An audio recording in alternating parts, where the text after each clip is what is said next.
Hello everyone! Welcome back po sa aking YouTube channel guys. At isang mapagpalang araw na po sa inyong lahat. Ito, tinitibag na po natin guys yung ating bubong.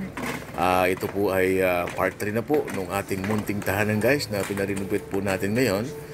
So ito, pinaplaster na po ito guys at lalagyan po natin ng puting yan guys na semento para lumakas kahit papano. At the same time guys, dumating na po rin yung tubig dito guys at maraming salamat doon sa Manila Water Personnel sa agarang pagsagot sa aking application. So ngayon may tubig na rin po dito guys. So ito guys, samantala pinipunturahan po natin yung mga bakal na gagamitin natin do guys para malatagan po ng ating bubong. Napaka-importante yung guys para against doon sa kalawang at kahit papaano tumagal naman yung ating mga bakal o tubular. So ito, medyo nakalatag na yung iba guys. Anytime pwede na po natin mabubungan to. At ito guys, dumating na rin po yung ating pinadeliver na bubong. At ito yung parang recommendation na pangbubong daw. Kasi medyo may dating o malamig daw, sabi nga nila. Tsaka medyo malapad to guys. So nakabubong po tayo dito guys ng 11 peraso na bubong.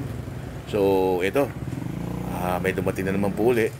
So ito, anytime kakabit na. So nakabubong na rin po tayo ngayon guys. At the same time nakagawa rin po tayo ng bintana dito sa Megawe. Ito na po yung loob ng bahay guys. Nakalatag na po ng maayos. At talaga naman galing nung ating pamangkin na gumagawa rito. Talagang napakabilis. Ito guys, papakita ko na rin sa inyo yung loob. Ito na po yung loob niya. Talaga namang very standard yung pagkakabit at saka yung pagkakalatag ng mga ating mga tubular. So ito guys, may ginawa na rin po siya dito na parang grill. Alam niyo mga guys, napaka-importante yung grill para dun sa safety. Inuna lang po yan guys, sa sunod na mga vlog natin, makikita niyo na lang po yung glass niyan. Lalagyan natin guys para kahit papano hindi naman gaano papasok yung alikabok. So ito na yung kabuuan guys, nakabubong na, nakabintana na rin, meron na rin grills. So dito yan sa gawing kanan na gilid.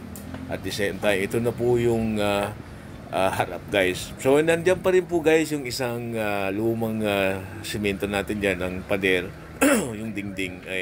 Anytime guys yan, aalisin din natin yan kasi papalitan po natin ng glass yan. Alam niyo naman po yung plan natin, gagawin natin pong gym ito guys. Maraming salamat guys sa pagtututok sa aking mga videos at sundan nyo, antabayan ninyo ang part 4 na po ng ating munting bahay. Bye bye!